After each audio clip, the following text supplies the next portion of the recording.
अस्सलाम वालेकुम। अभी हम करेंगे पेन से हार्ट शेप की ट्रेसिंग। फिल यहाँ पे 0 है और स्ट्रोक यहाँ पे 3 है।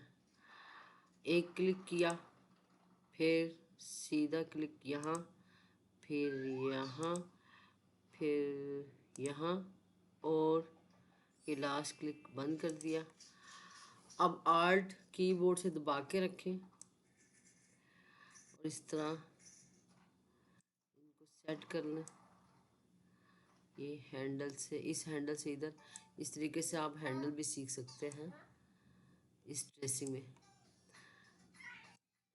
इसको पहले हमने यहाँ तक सेट किया, फिर इस हैंडल से, बाकी इस हैंडल से थोड़ा सा और सेट किया और ये हैंडल पकड़ के थोड़ा सा और इधर किया,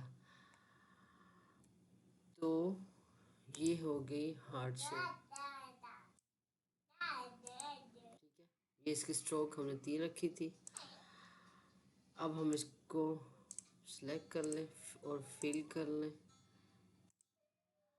डा डा डा डा। ये देख लें, ये ट्रेसिंग होगी इतना आसान।